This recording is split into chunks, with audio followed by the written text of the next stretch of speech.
हुनर में हरारू चाहे सुना भोला पुजरौर गोड़ चाहे चंदा चकोर भोला पुजरौर गोड़ चाहे चंदा चकोर नहीं दहेज में मंगले पर चुना सब होखे हुनर में हरारू चाहे सुना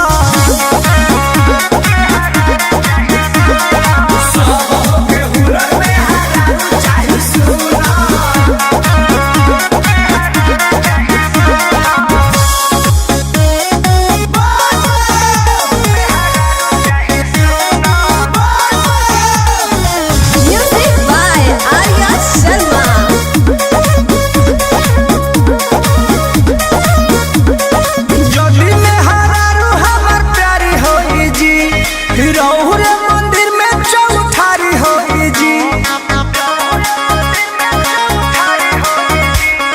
जदी में हरारू हमर प्यारी होई जी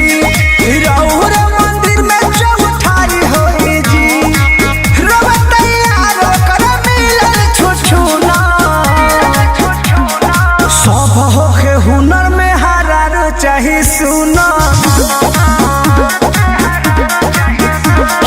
सब होखे हुनर में हरारू चाहे सुना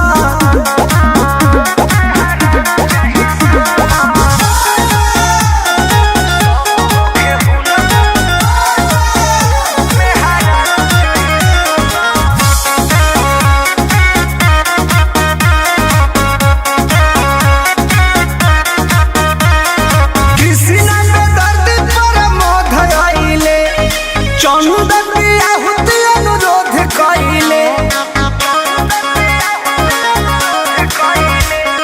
कृष्णा ने दर्द पर मोध आइले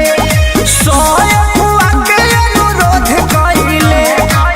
पंकज के कहिया पहनावे आई मुना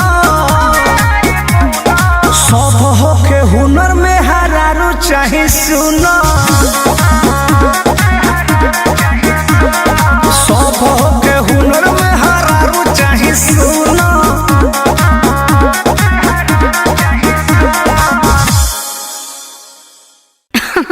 अरे पूरा इंडिया हिली बाबू खाली तू देखत जा।